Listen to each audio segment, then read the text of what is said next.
आपके पास एक बिजनेस में क्या क्या होता है? देखिए, परचेज, सेल, फर्नीचर है, मशीनरी है, पार्टी होंगी, message Ram, message Shyam, message Harish, खर्चे होंगे, वेजेज है, सैलरी है, कमीशन है, इंटरेस्ट है, इनकम भी हो सकती है। कहने का मतलब ये है कि एक बिजनेस के अंदर ये सारे लेजर होते हैं, ये सारी एंट्रियां होती हैं। इन सभी एंट्रियों को हम 3 पार्ट के अंदर डिवाइड कर। तो एक बिजनेस में क्या होता है भाई? परचेज करते हैं, हम सेल करते हैं, हमारे पास फर्नीचर होता है, मशीनरी होता है, पार्टियां होती हैं, हमारे पास खर्चे होते हैं, इनकम होते हैं, तो बहुत सारे लेजर होते हैं। अकाउंटिंग के अंदर एंट्री करने के लिए हम इन लेजर्स को 3 पार्ट के अंदर डिवाइड करते हैं। एक होता है हमारा रियल अकाउंट यानी वास्तविक खाता, एक होता है हमारा पर्सनल अकाउंट व्यक्तिगत खाता, और एक होता है नॉमिनल अकाउंट नाममात्र खाता। इन्हें आप राइट डाउन कर लें। क्या है? एक तो रियल अकाउंट वास्तविक खाता, पर्सनल व्यक्तिगत खाता, व्यक्तिगत खाता, नॉमिनल अकाउंट्स, नॉमिनल यानी नाममात्र खाते। रियल अकाउंट्स वास्तविक खाते, पर्सनल अकाउंट्स व्यक्तिगत खाते, नॉमिनल अकाउंट्स नाममात्र खाते। तो ये हमारे 3 इसके पार्ट होते हैं। अब सबसे पहले हम बात करते हैं किसका? Real account.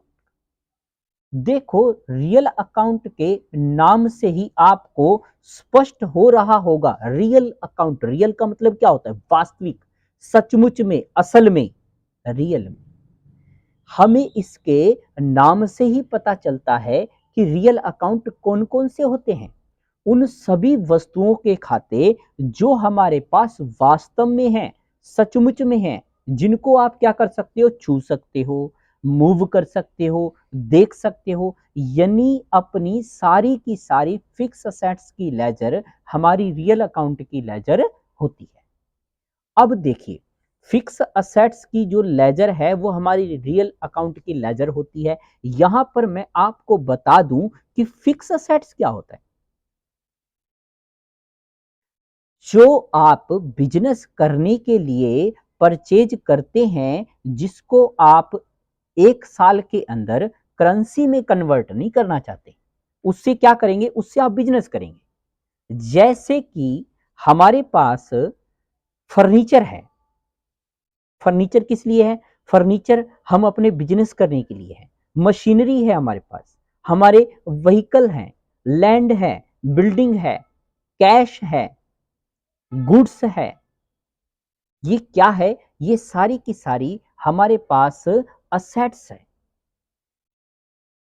अब यहां पर एक बात आप ध्यान रखें कि जो गुड्स है वो वैसे हमारी ये नॉमिनल अकाउंट की लेजर है, लेकिन यदि आप स्टॉक को, यानी गुड्स मतलब स्टॉक, स्टॉक को अगर हम रियल अकाउंट की लेजर मान करके एंट्री करें तो भी गलत नहीं होगा।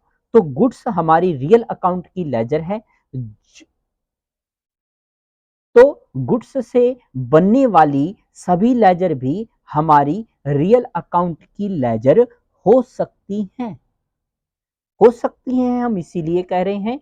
वैसे ये नॉमिनल अकाउंट से है, आप इसको रियल मान करके एंट्री करेंगे तो भी कोई फर्क नहीं पड़ेगा। सेम नियम है, इसलिए हम इसको रियल अकाउंट के अंदर मान करके ट्रांजैक्शन कर रहे हैं। आप रियल का नियम लगाएंगे एंट्री तो भी आपकी बिल्कुल करेक्ट हो।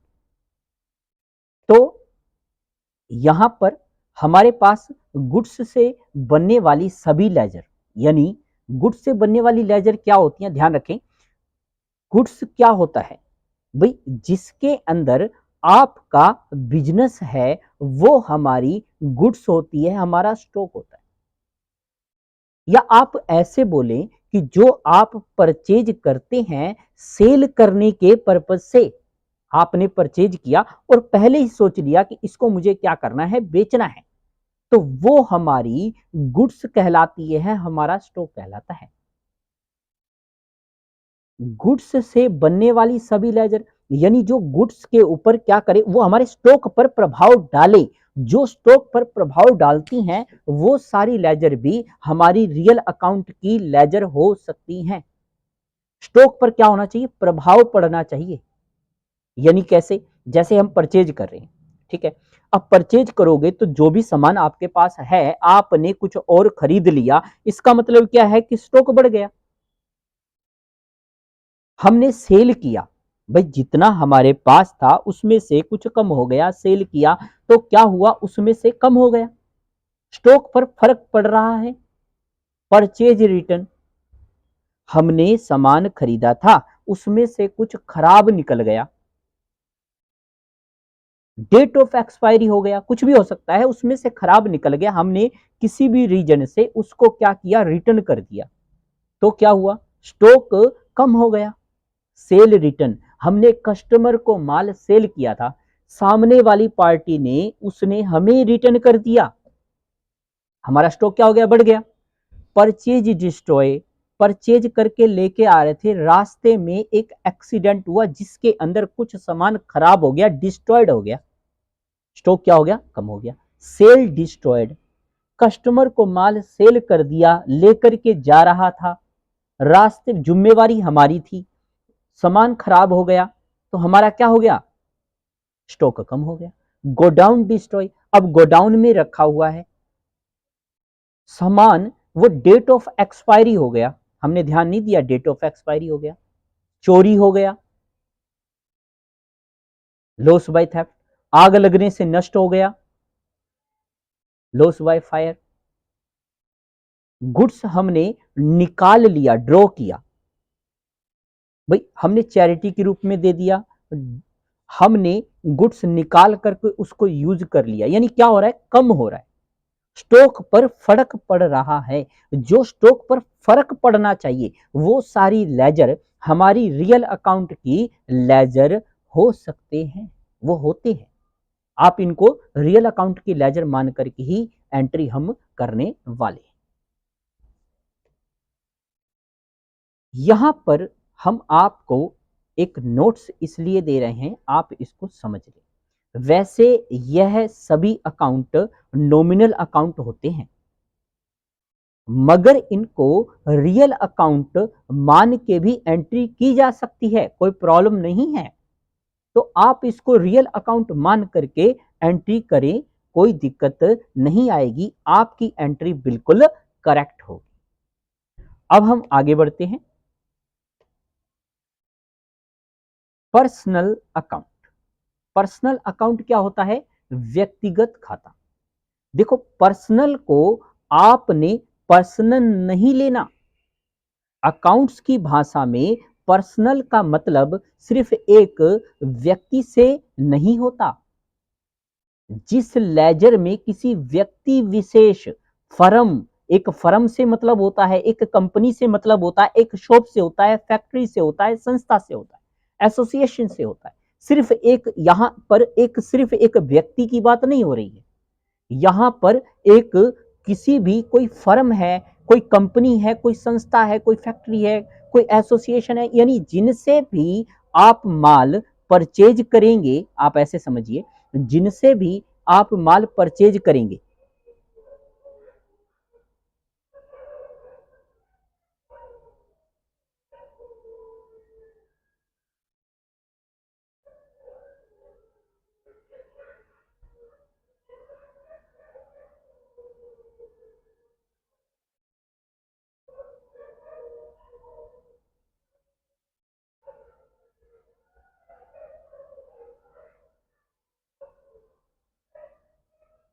किसी भी लेजर से, किसी भी कंपनी से, किसी संस्था से, किसी फैक्ट्री से, जिससे भी आप माल परचेज करेंगे या जिसको आप माल सेल करेंगे, वो सारे के सारे, यानी हमारे सारे के सारे कस्टमर्स और सारे के सारे जिनसे हमने माल खरीदा है, जो हमारी पार्टियां हैं, वो सारी की सारी हमारी रियल अकाउंट के अंतर्गत आएंगी।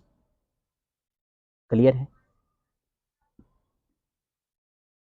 जैसे Ram, Shyam, Sahil, messrs Haryana industry, messrs Hyderabadi society, messrs Rohila, HDFC bank etcetera. Nominal account, nominal account मतलब नाम मात्र खाते। पहचान क्या है? हमारे खर्चे और इनकम, बिल्कुल आसान है। हमारे देखो, आप एक बिजनेस करोगे तो क्या होगा? तो उसके अंदर जो खर्चे हैं और जो इनकम है, जो खर्चे और इनकम के सभी खाते हमारे नॉमिनल अकाउंट होते हैं।